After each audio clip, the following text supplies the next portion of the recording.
342.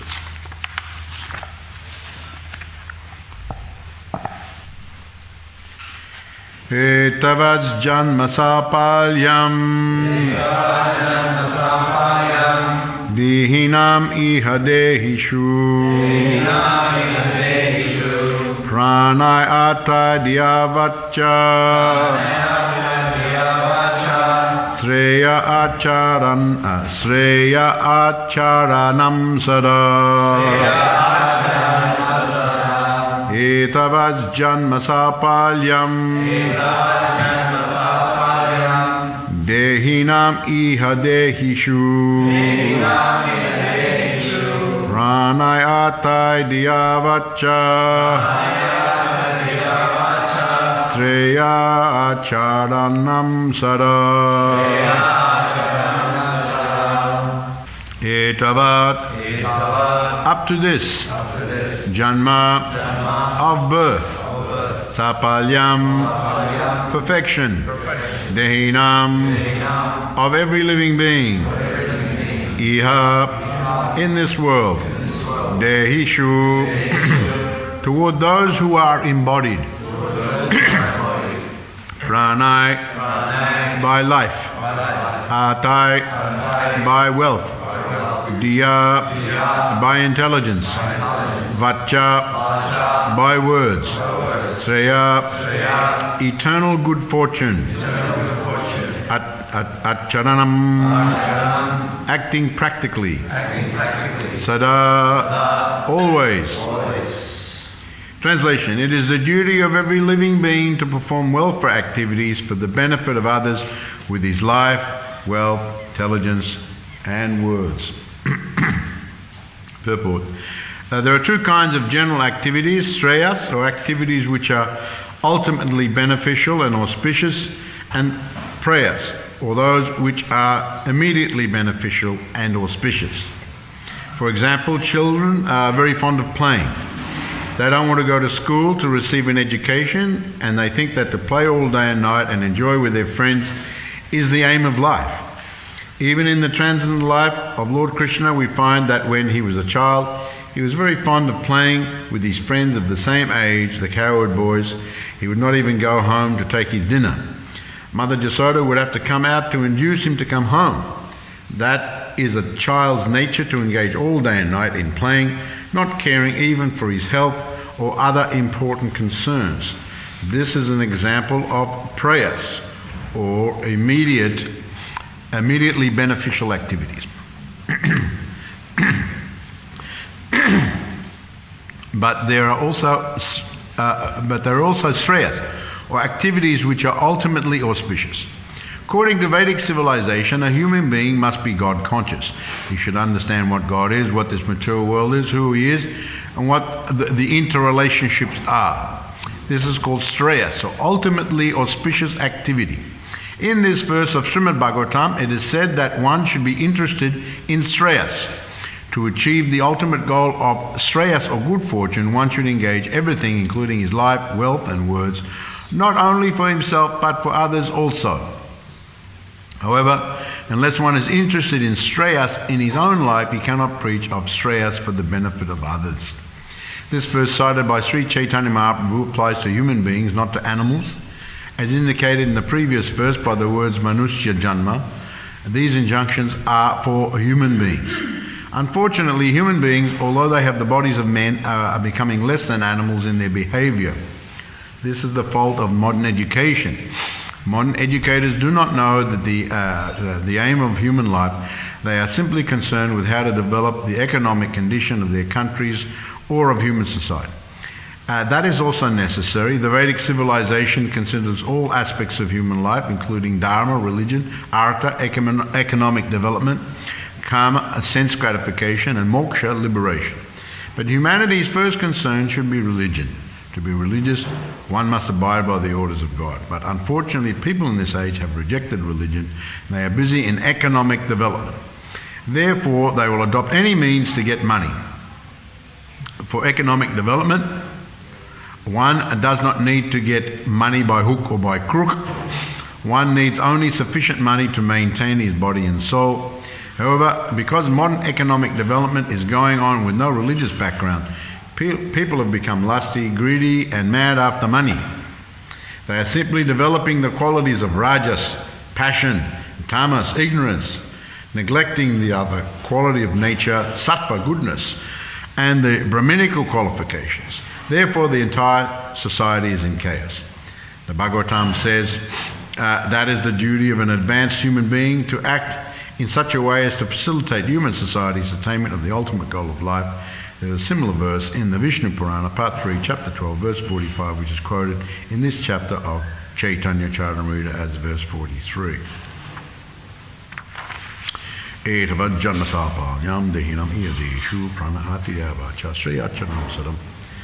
duty of every living being to perform welfare activities for the benefit of others with his life, wealth, intelligence, and words. They're very famous verses from, of course, this is quoted from, this verse is quoted from the Srimad Bhagavatam, and of course the previous verse, Bharata Bhumati Haina Manasa Jamanya, this verse. Very famous verses in Sri Caitanya Caritamrita, and stated by Lord Chaitanya Mahaprabhu. Bharata Bhumite Haila Manasya Janma Jara Janma Sataka Kari Kara Para Upakara. This Prabhupada, I remember one time we went to, when we were in Mayapur, I forget which year it was, but Prabhupada was giving morning class, and actually he was giving morning classes from Sri Caitanya Caritamrita. And the different sections. And quite often he would quote this Bharata Bhumita, and also this Eta Vajjana Salpanam Dehinam Iyadeshu.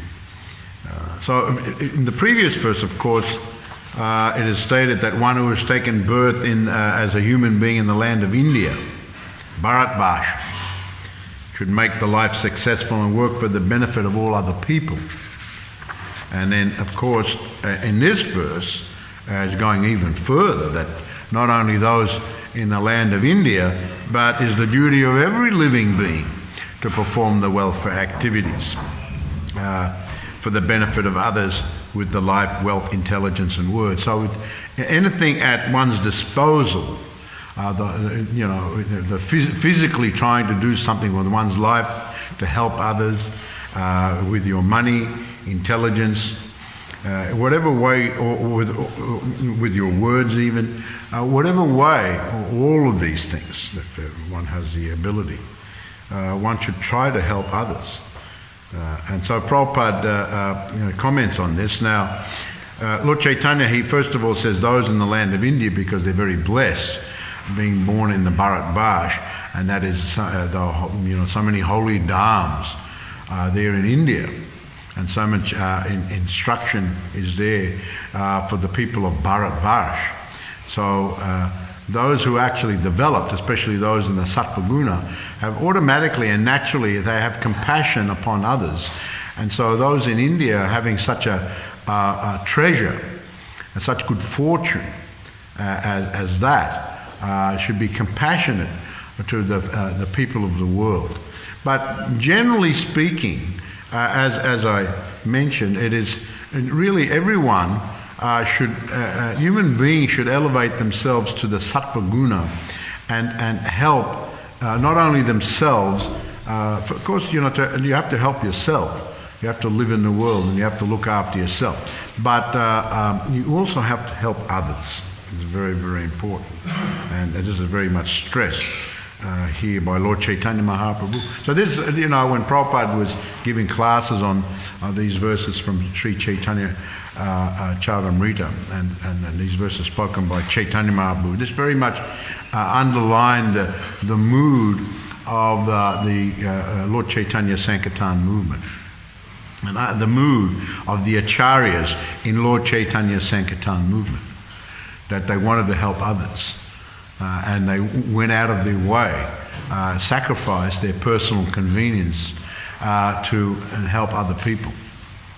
And in fact, I remember when I first joined the Hare Krishna movement, Krishna conscious movement, I was a little taken aback by this spirit, because I thought that I would be becoming like a monk, a cloistered monk. I was going into a monastery or something. I was joining and becoming Hare Krishna, and then we would live our lives, and we had some idea, maybe like the Buddhist monks, they lived very secluded lives and monastic lives, and more or less keeping to themselves. But then just after, of course, they had me washing the pots for a while, but but only after a few days I was out on Sankirtan. Although I have to say that before I became a devotee, a full-time devotee, I used to go out on Harinam a few times. So I'd had some idea, but I thought that was just kind of every now and again you do that type of thing. But then when I actually became a devotee, I was, after just a few days, I was out on book distribution every day of the week. From early in the morning, and of course, the devotees in those days were very enthusiastic for book distribution and Harinam. In the early days, we didn't have many books, and so we would go out on Harinam, mainly Harinam. We'd go on Harinam all day long, and Harinam all day long, and we're wearing dhotis and kurtas, and it looked nice, and ladies were also.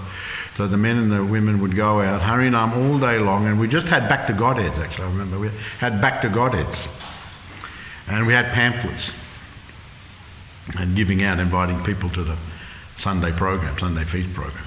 And so we would stand all day. So generally you would go and you would stand in one spot for a little while and do the kirtan, and then there would be 2 or 3 nearby the kirtan selling the magazines.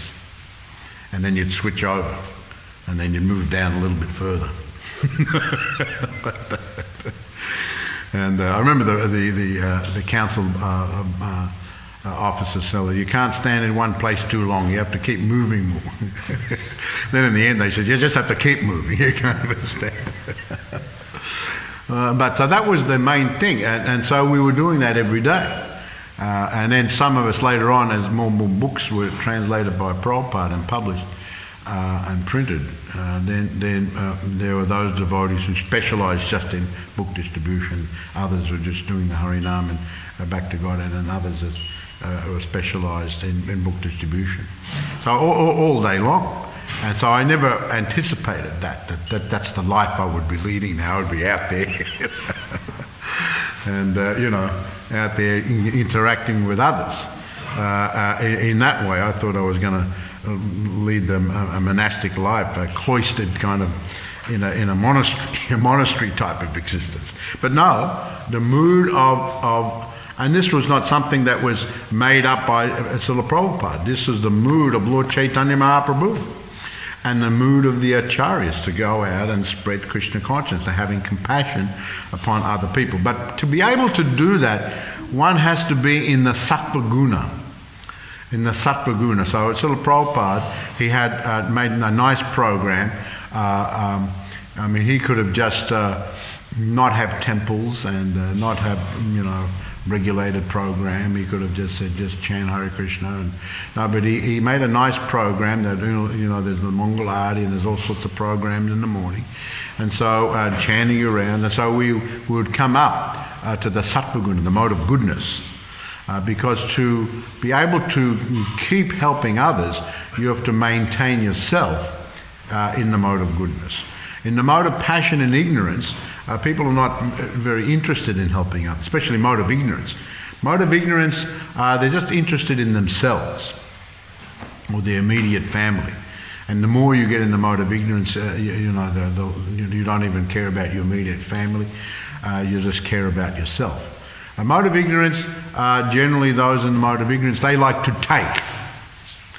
They don't like to give, but they like to take. And they think they're entitled. They've got a sense of entitlement, and they're entitled to get all these things. And not only are they entitled, even when they get it, they complain about it at the same time. They're not getting enough, it's not good enough, it's not better good quality, whatever it is. So they always want, and then even they get it, they complain about it. And so quite often they have so much, because being in the mode of ignorance, there's a lot of frustration, which comes to anger, which comes to resentment. Quite often, they'll even attack the people who are giving those things to them. They'll bite the hand that feeds you. You're complaining about getting fed, and then you bite the hand also. Just like I've told that story about the scorpion in the camel, right? You know that story proper. It tells of the scorpion in the camel. That one time there was a flood, and so the scorpion had to go higher and higher in the tree, and the water was coming up, and then he saw the camel going across the river, and so he said, "Hey, can I jump on your back and go across the river on your back?" They said, "No, you're a scorpion. You'll just bite me. You'll sting me. You're a scorpion." So, no, why would I do that? If I sting you, then you'll die, then we'll both die. All right, so then he goes on the back, and then halfway across the river, he stings the camel. So the camel said, "Why did you do that? Now we're both going to die." He said, "What can I do? I'm a scorpion. It's my nature, I just can't help it." So the scorpion stings, the nature. So the nature of people in the mode of ignorance, they just like to take. They just think everything is meant for them, they want to take. And they complain. They're always complaining. They're frustrated.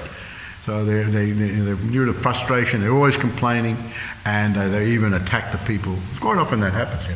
You're trying to. How many times have we experienced? You try to help you try to help someone, and that person does something against you, even though you're trying to help them. The mode of ignorance is like that, and mode of passion is that is very possessive.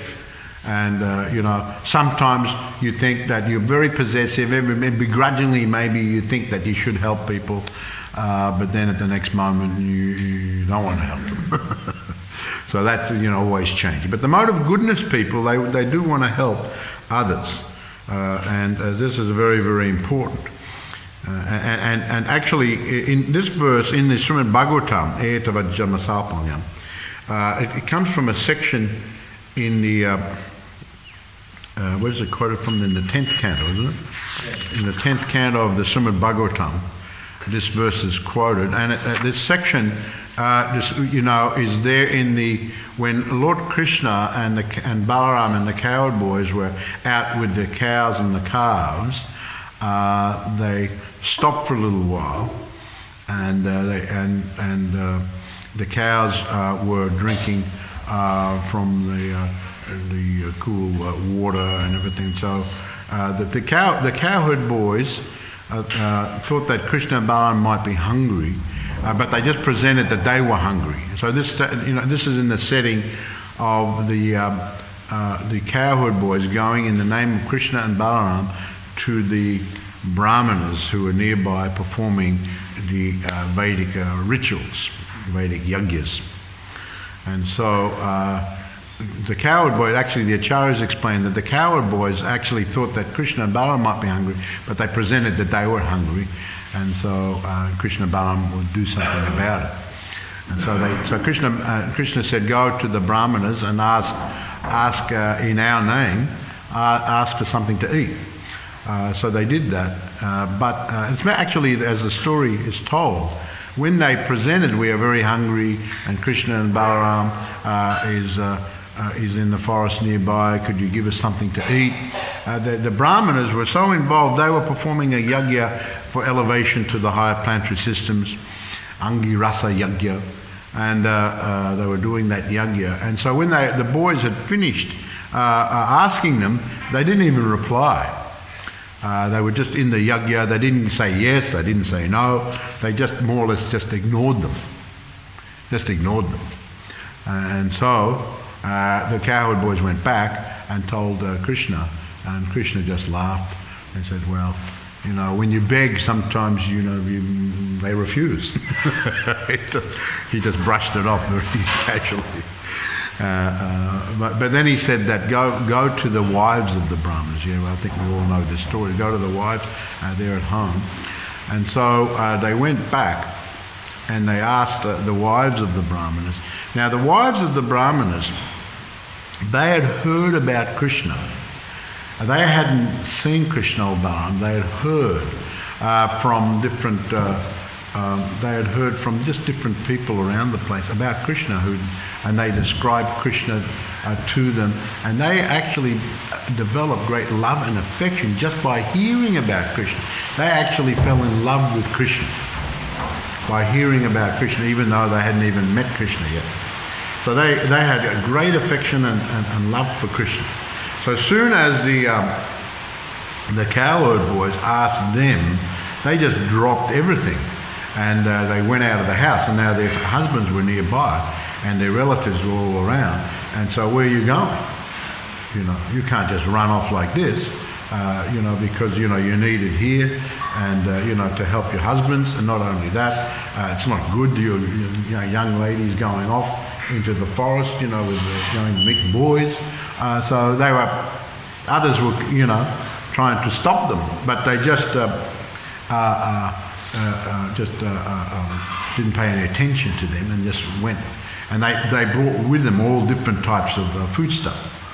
And so when they came to and saw Krishna, a very nice description of the beauty of Krishna, as he was just at that time he and Balaram were just walking along, and through the fields and that, and he just looked so beautiful. They were just captivated. And so they bowed down to the Lord, even though they were Brahmana ladies. They bowed down to the Lord, and they offered all their foodstuff to him. And there's a whole section there, a conversation that goes on between those ladies and Krishna. But he said that they wanted to stay there. They offered all the food and they wanted to stay. They didn't want to go back home. They just wanted to stay there. And they said, look, let us just stay. Don't send us back. And he said that you should go back now because, it's not good for you just to be out here with us boys. You should go back home. No, we just want to stay here, and we'll serve you in any way you want. So that was their mood. They just wanted to serve Krishna. And so, but he convinced them to go back home. And so they went back. And when they went back, they came back, and the descriptions, they looked so effulgent. And they looked a little bit different to even before they left. And so their husbands noticed that immediately. And because of, their wives had gone to offer the foodstuffs to Krishna, that service had purified even their husbands. You see, this is an example of, if you're related to someone, that if someone does some very nice activity, you also benefit. My Prabhupada used to comment about us. He said that, I'm benefiting because you are such nice disciples. I benefit being the guru. But if you do something bad, then I actually also have to suffer. I have to suffer. So they benefited. It's mentioned by the Acharya, explained that they became purified, even though before they didn't even answer. They didn't even answer. Yes or no. They didn't even say yes, no, we're not going to give you anything. They didn't even take the time to even acknowledge them practically. But now they realised, seeing their wives and being purified, getting the benefit of that service, and so they realised that they had done something wrong. They actually thought that, they actually came to their senses and realised the position of Krishna and Balaram. The Acharyas explain this way. They realised the position of Krishna and Balaram. And so they chastised their own selves. And there's many statements, they make many statements. You can read this section in the Srimad Bhagavatam. But they thought that they wanted to go and see Krishna and offer obeisances to him, see how much they changed from ignoring the boys who are asking on behalf of Krishna and Balaram to wanting to go and pay obeisance. But they decided against it because they thought that they would get back to Kamsa and he would punish them, being Brahmanas, going and doing, paying obeisance to Krishna like that. And so the Acharyas explain, this shows that actually they weren't as advanced even in their realization as their wives, because their wives didn't care whether they would be punished or not by going to see Krishna. They just went anyway. So he said even after they had a realization, the husbands were not as advanced as their wives. So in that section there, this story is used as an example of prayas and shreyas. Now the brahmanas were doing activities, welfare activities, but not only for themselves but for others by doing the yajna for elevation to the higher planetary systems. But this was not the ultimate welfare activity for the living entity, even for themselves or for other living entities, because even if elevation to heavenly planet, which is a great reward, a great advancement in life, still it's considered prayers, short-term benefit. It's considered prayer. So Prabhupada says, he comments, he goes further. Lord Caitanya talks about welfare activities, and then Prabhupada goes on to say about short-term welfare activities and long-term welfare activities. And he says that the shreyas is better than the prayers. Of course, you have to look after prayers, and he says here that you have to live in the world. You have to, and he says. The Vedic culture facilitates that, but it has to be based in religious activities. Dharma, artha, kama, moksha. Dharma, from religious activity. If it's based in religious activity, then economic development. Then because of that religiosity and that spirituality, one becomes more controlled. One is focused on spirituality, and automatically the mind, intelligence and the senses are more controlled. But when there's not that dharma, when there's not spirituality, then mind, intelligence, senses get out of control. One becomes greedy. And the main focus is economic development. From lack of religiosity, you're just concentrating on artha, and then of course karma, sense gratification. So those two aspects are very much concentrated. So people are just mad after money. In fact, money is like God. They worship money.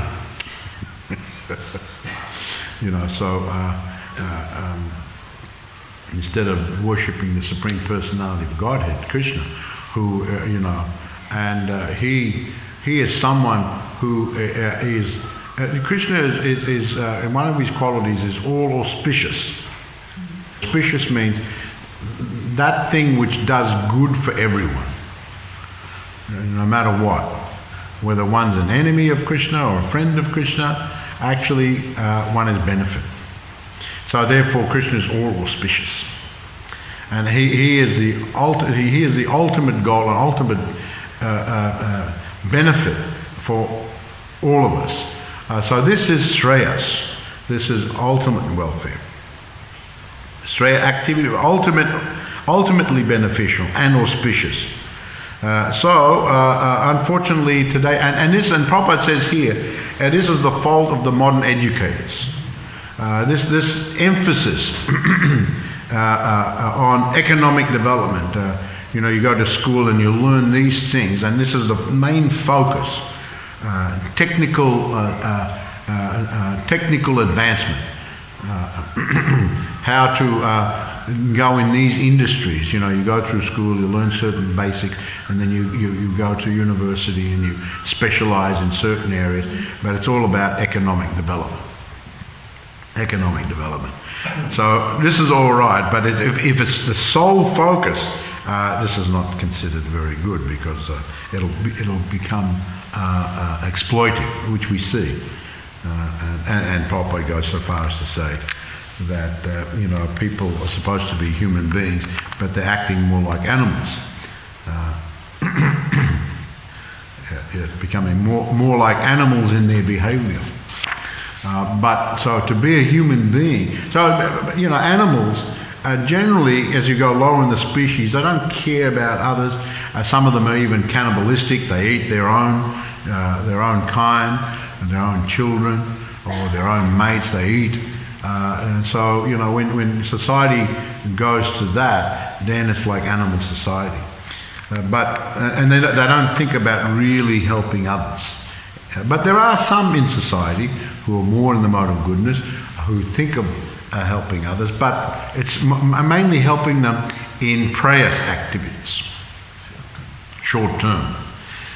But devotees and human beings in general should always be thinking about Shreyas, not only prayer. Prayers has to be there, but that's in the back. But Shreyas should be in the front. Shreyas. And so spirituality. How to benefit them spiritually. So just like, and the example here is given that the children like to play. And if they could, they just like to play all day long and not do anything else. But they have to go to school, they have to learn things. And so the parents who are more mature, sometimes they have to force the children to go to school and learn, because they know later in life they'll need to understand so many things. Otherwise, if you just play your whole life, how can you live in the world? So devotees, and the mood of Lord Chaitanya's Sankirtan movement is that people have to think about the long term and the spirituality, and this is Lord Chaitanya's mood. And so we in Krishna consciousness. Now, when Krishna came, of course, he said, "Savadamam parityagya mamekam saranam bhaja." Just surrender unto me, and I'll protect you from all fear. But people are not interested in that. They're more interested in these other things. So therefore, Lord Chaitanya, he came and he said, "No, it doesn't really matter if you surrender or not. Just take up the Krishna consciousness." So he went out of his way to give the Krishna consciousness. This was his mood, and this is the mood of all the acharyas, and we see it's the mood of Srila Bhakti Siddhanta Saraswati Thakur, mood of Bhakti Vinod Thakur especially. We saw the film the other day on Prabhupada's appearance day, how Srila Bhakti Siddhanta had told Prabhupada to spread this Krishna consciousness in the English-speaking world, and Prabhupada was always meditating on that. He couldn't do maybe immediately, but he had that vision and that goal, and so he was able to do it. And so we in the Krishna conscious movement, we follow in the footsteps of these great acharyas, and so that's our mood. So Hare Krishna, I'll read this verse again. Etavaj janma salpalyam dehinam ihadeshu prana atadya vacha sreya attachanam sada. It is the duty of every living being to perform welfare activities for the benefit of others with his life, wealth, intelligence and words. Anyone have any questions? Comments? Interestingly enough, when Krishna was in the forest with the cowherd boys, he began to glorify the trees, saying, "Just see these trees; they are dedicated to the benefit of others. Just see how their behaviour is just like great personalities." It says that all parts of a tree are beneficial. The leaves, the flowers, the fruits, the shade of a tree, because it was the middle of the day and they were under the tree. The roots, the bark, the wood, the fragrance, the sap, the ash, the trees give so much and they don't even protest. They just give. So then he says, just like the trees, so, the humans should, if the trees can do it, why can't the humans do it? Yes, please. You had a question? Generally it's said that the wife shares in half the spiritual benefit of the husband's service. So from what you're saying, that the husband is sharing the benefit of the wife, and we also hear that different generations, forward and past, benefit from the devoted service. So I guess it's more of a comment, observation, question, but it's just interesting that it can go backwards and forwards, the spiritual benefit. It's a what thing? It can go either way. It's not the husband does something, the wife benefits from it. It's like and the wife does something, the husband benefits from it. If the children do something, the parents benefit. Yeah. I remember there was one devotee. who came to Krishna conscious, and he was married and he had a little boy, and but then he went away, but his boy stayed with the mother who stayed being a devotee, and he kept saying, my boy will save me. Of course, you can't have that mentality and just do all nonsense. That's not good either. But so that's true. So like the husband, whatever the husband does, the wife benefits. And whatever the wife does, the husband benefits. Children, your grandfather, you get benefit. But of course, someone does something bad, then there can be reactions also. Krishna's in the heart of everyone. He knows the situation, so he dispenses accordingly to the situation. Yeah.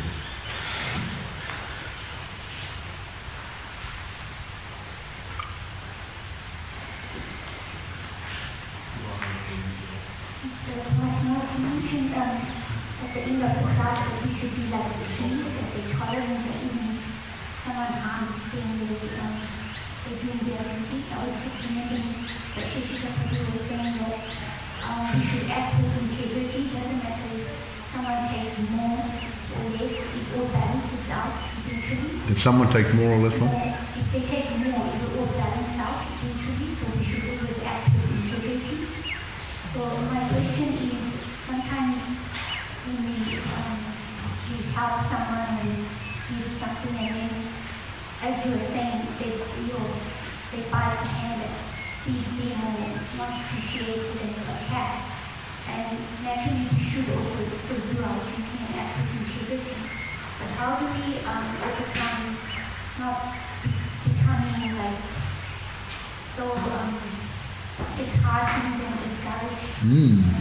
Well, you have to understand that we have to do our duty to help people, but it's up to them. It's up to them if they want to do it. But when you get too attached to the result of your effort, overly attached to the result of your effort, then you'll feel disappointment. You'll feel happiness when you see that the reciprocation is coming, or you'll feel depressed when it's not coming. And that can be, and if the depression is causing you to become less Krishna conscious, then that's a material depression. Or your depression is causing you to become unenthusiastic in your Krishna consciousness, and that's material. We saw Prabhupada, he felt a little disappointed, but sometimes, with his efforts, he was thinking of going back to India, but his Krishna consciousness was always there, and he always maintained his enthusiasm, and he just kept going. But so when you are too overly attached on the mundane level, then you'll feel. But if you're just doing your best to the best of your ability and you're trying to engage, but you can't force. It's up to them, it's up to Krishna, and if they want to do it, and you can't be demanding, can you give a donation to help out? No, I can't give one. Oh, why not? And then you get angry. So that, whether it's in the temple or on the street. I remember I had to stop a new bhakta one time. I overheard he was like that, selling a book. He was trying to sell a book to someone, and they said, no, I don't want the book. Why not? I said, you can't be like that.